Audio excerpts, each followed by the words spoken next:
Hello दोस्तों, मैं हूं पवन सेंगर और आप सभी का दिल से स्वागत करता हूं अपने यूट्यूब चैनल इंग्लिश लवर्स में।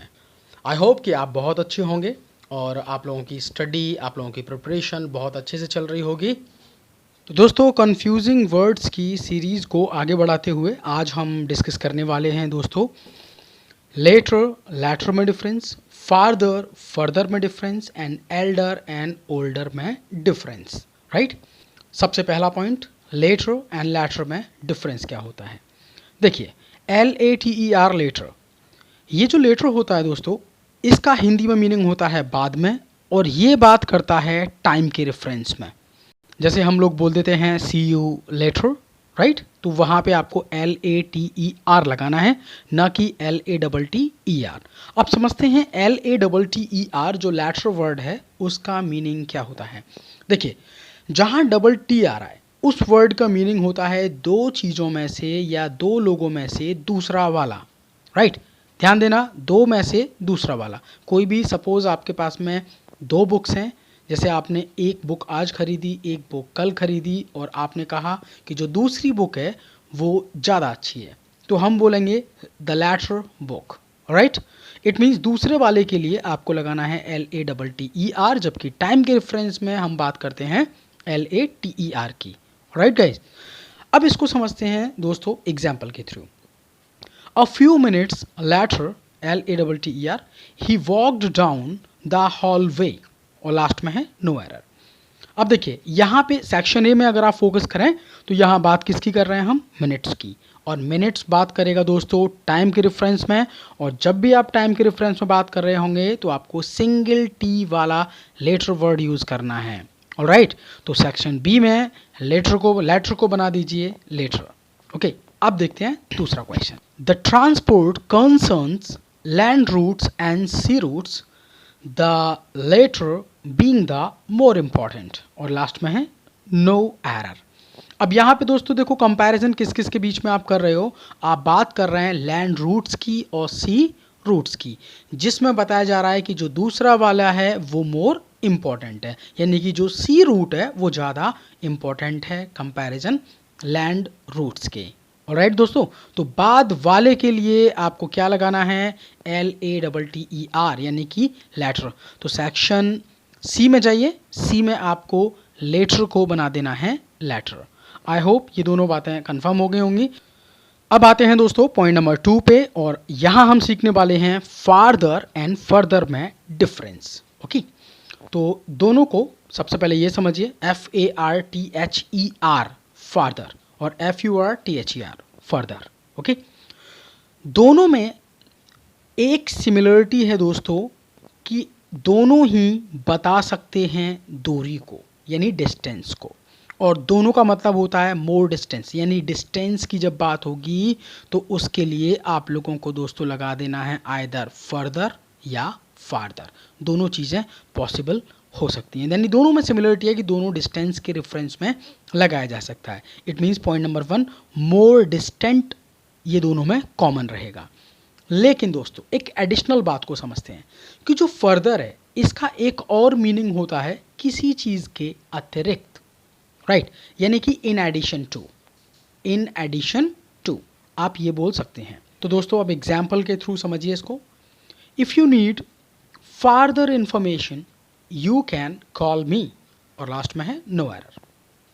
तो दोस्तों यहाँ पे आप बात कर रहे हैं इन्फॉर्मेशन की, तो इन्फॉर्मेशन के रिगार्डिंग क्या आप दूरी की बात करेंगे या अतिरिक्त इन्फॉर्मेशन की बात करेंगे। इन्फॉर्मेशन की बात हो रही है तो यहाँ पे अतिरिक्त इन्फॉर्मेशन की बात की जाएगी, तो फार्दर वर्ड को आपको रिप्लेस करना है फर्दर से। अब एक एग्जाम्पल और लेते हैं जहाँ पे बात हो रही होगी डिस्टेंस की।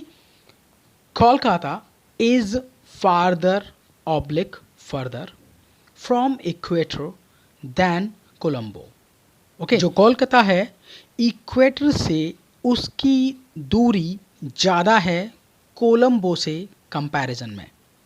ओके, तो इट मीन्स यहाँ पे दोनों ही बातें दोस्तों करेक्ट हो सकती हैं, या तो आप बोल सकते हैं फार्दर या लगा सकते हैं फर्दर, दोनों बातें करेक्ट होंगी। लेकिन कुछ बुक्स में ध्यान देना, कुछ बुक्स में केवल फादर को ही करेक्ट माना जाता है, लेकिन अगर ऑथेंटिसिटी की बात की जाए तो दोनों में से आप किसी को भी ले सकते हो, कोई प्रॉब्लम वाली बात नहीं है। चलिए दोस्तों, अब देखते हैं हम लोग डिफरेंस एल्डर एंड ओल्डर के बीच में कि इन दोनों में क्या डिफरेंस है। बहुत बार क्वेश्चन बना है आपके एग्जाम में एल्डर एंड ओल्डर से रिलेट करके। तो दोस्तों, सबसे पहले एक बात आप समझ लीजिए कि सिमिलरिटी क्या है इनमें। एल्डर एंड ओल्डर दोनों ही यूज होते हैं मोर एडवांस्ड इन एज के लिए, ओके, यानी कि कोई भी चीज़ जो एज में ज़्यादा है, राइट। अब दोनों में एक सिमिलरिटी और एक डिफरेंस को और समझते हैं। एल्डर एंड ओल्डर दोनों ही पर्सन के लिए यूज हो सकते हैं, लेकिन दोस्तों ओल्डर एक ऐसा वर्ड है जिसको आप थिंग्स के लिए भी लगा सकते हो, सबसे पहली बात, ओके। यानी कि ओल्डर जो वर्ड है वो पीपल या थिंग्स दोनों के लिए लग सकता है, जबकि Elder always used for human being यानी पर्सन के लिए, ओके। अब एक चीज़ और आपको समझना है, एक यहाँ पे प्रॉब्लम और है कि जो एल्डर वर्ड है वो एज अ नाउन यूज होता है बड़ों के लिए, ओके, यानी कि बड़ों के लिए, और जो ओल्डर वर्ड है उसको आप नाउन की तरह यूज नहीं कर सकते। एज अ नाउन आप ओल्डर को यूज नहीं कर सकते। यहाँ पे अब एग्जाम्पल को समझना कि you must respect your elders, okay.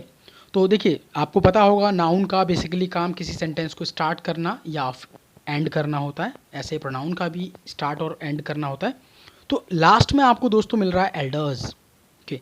तो इसका मतलब क्या हुआ कि यहाँ पे आप ओल्डर्स नहीं लगा सकते, आपको एल्डर्स ही लगाना है, क्योंकि बड़ों के रेफरेंस में आप एल्डर वर्ड का यूज कर सकते हो। अब इसका एक और एग्जाम्पल देख लेते हैं। It is an antique style elder then Greek और इजिप्टियन, और लास्ट में है नो एरर। देखिए दोस्तों, अब आप बात किसकी कर रहे हैं, स्टाइल की। तो क्या स्टाइल कोई ह्यूमन बीइंग है, नहीं ना।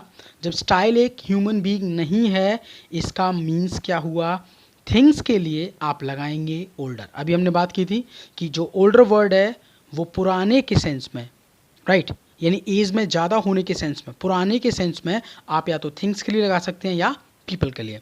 तो क्वेश्चन के सेक्शन बी में जाके आपको एल्डर को रिप्लेस करना है ओल्डर से, ओके। अगला डिफरेंस एल्डर एंड ओल्डर में ये बनता है कि एल्डर का बेसिकली यूज़ आप करते हैं सेम फैमिली मेंबर के लिए, या फिर बोल सकते हैं ब्लड रिलेशन के लिए, ओके। और इसी के अगर हम दूसरी तरफ बात करते हैं, on the other hands, older is used out of your family, यानी फैमिली के बाहर की अगर बात हो रही है तो आपको लगाना है ओल्डर, और अगर सेम फैमिली की बात कर रहे हैं तो लगा देना है आप लोगों को एल्डर, ओके। सेकंड, अब यहाँ पे हम लोग देखते हैं एग्जाम्पल को। When she entered again the older of the two cousins were putting stuff in the fridge, और लास्ट में है नो एरर। तो दोस्तों फोकस करिएगा, यहाँ पे आपको गिवन है कजन्स। जब हम कजिन्स की बात करते हैं तो इट मीन्स फैमिली रिलेशन हुआ, और फैमिली रिलेशन होने के केस में आप बड़े के लिए ओल्डर नहीं लगा सकते, आपको लगाना पड़ेगा एल्डर, राइट। तो आपका आंसर बनेगा एल्डर, यानी सेक्शन बी में ओल्डर को रिप्लेस करिए एल्डर से। Is it fine, okay. अगर मैं आपसे ये बोलता हूँ he is my older brother और एल्डर ब्रदर, देखिए इसमें आपको पोजेशन मिल रहा है माई का, राइट। जैसे ही आपने बोला my brother, it means you are talking about your family relation. जैसे ही फैमिली रिलेशन की बात होगी आपको लगा देना है एल्डर, न कि ओल्डर, राइट। तो एल्डर एंड ओल्डर के एक और डिफरेंस को समझ लेते हैं कि और क्या आपसे क्वेश्चन बनने की पॉसिबिलिटी है। अगला क्वेश्चन आपके माइंड में ये होना चाहिए दोस्तों कि अगर आपको एल्डर मिल रहा है तो कंपैरिजन के केस में, in case of comparison, elder take to, elder अपने साथ में लेता है टू, जबकि ओल्डर अपने साथ में लेता है देन, राइट। एल्डर के साथ आपको टू लगाना है और ओल्डर के साथ आपको देन लगाना है। एक और क्वेश्चन आपके लिए, अगर आपको टू मिलता है यानी कि आप टू लगाते हैं तो इसके बाद आप हमेशा लगाएंगे ऑब्जेक्टिव केस, जबकि अगर आपको मिल जाता है देन तो उसके बाद यूज़ होने वाला वर्ड हमेशा होना चाहिए सब्जेक्टिव केस में। सब्जेक्टिव और ऑब्जेक्टिव केसेस के बारे में तो दोस्तों आप लोगों को पता होगा, जैसे आई एज अ सब्जेक्ट है तो मी उसका ऑब्जेक्ट है, शी का ऑब्जेक्ट हर, ही का ऑब्जेक्ट हिम, दे का ऑब्जेक्ट दैम, इस तरह की चीज़ें आई होप सो पता होंगी आपको। तो अगर आपको एल्डर मिल रहा है दोस्तों, हमेशा उसके साथ में लगेगा कंपैरिजन केस में टू, और टू के बाद में ऑब्जेक्टिव केस। अगर आपको मिलता है ओल्डर, ओल्डर के बाद लगाना है कंपैरिजन में देन, और देन के बाद यूज होगा सब्जेक्टिव केस।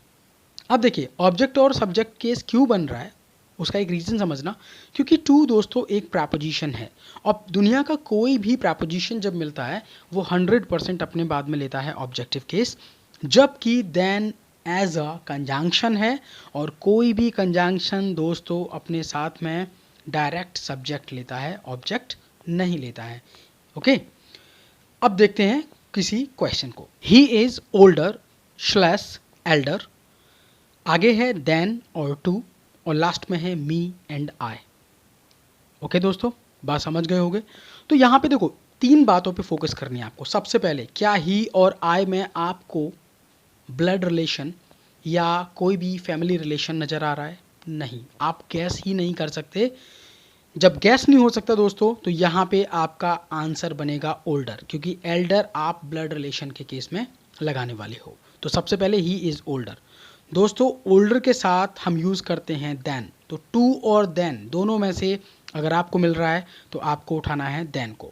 अब समझते हैं, जैसे ही आपको मिला दोस्तों देन, तो देन के बाद यूज़ होगा सब्जेक्टिव केस, यानी ऑब्जेक्ट नहीं लगेगा, यानी आंसर बनेगा आई। ऑलराइट, तो करेक्ट आपका होगा he is older then I. Okay, अगला क्वेश्चन देखिए। अगर मैं आपसे बोल रहा हूँ my brother is older slash elder then slash to me slash I, right. अब यहाँ पे समझिए, जैसे ही आपने बोला माय ब्रदर, यानी कि माय पॉजेसिव केस है, और जिससे आपका पता पड़ रहा है कि आप रिलेशन की बात कर रहे हैं, यानी कि माय ब्रदर की। जैसे ही दोस्तों माय लग गया, इसका 100% मीनिंग यही होता है कि आप अपने ब्रदर की बात करेंगे इसमें। ओके, तो जैसे ही आपको पोजेशन के बारे में पता पड़ा, इट मीन्स रिलेशन नज़र आ रहा है, और जैसे ही आपको रिलेशन मिला, आपका आंसर बनेगा ओल्डर, और एल्डर में से सेलेक्ट करेंगे एल्डर को। और एल्डर दोस्तों जैसे ही मिला तो एल्डर ऑलवेज टेक टू, तो देन को यहाँ से रिमूव कर दीजिए, आप बनेगा टू, और लास्ट में जैसे ही टू मिला दोस्तों आपको लगाना है ऑब्जेक्टिव केस, आंसर बनेगा मी, राइट। तो करेक्ट आपका आंसर बनेगा my brother is elder to me, right. I hope दोस्तों कि आज तीनों ही डिफरेंसेस आपके बहुत अच्छे समझ में आ गए होंगे। हम लोगों ने 3 डिफरेंसेस की आज बात की है। एल्डर ओल्डर में आज आपने डिफरेंस सीखा, लेटर लेटर में डिफरेंस सीखा, फादर फर्दर में आपने डिफरेंस सीखा। होप दोस्तों ये तीनों ही डिफरेंस आपके बहुत अच्छे से क्लियर हो गए होंगे। ओके, तो चलिए दोस्तों मिलते हैं अगले वीडियो में एक कुछ नए डिफरेंसेस के साथ में। Thank you for watching this video and please share, like, comment and subscribe. Okay, अपना ख्याल रखो। जय हिंद।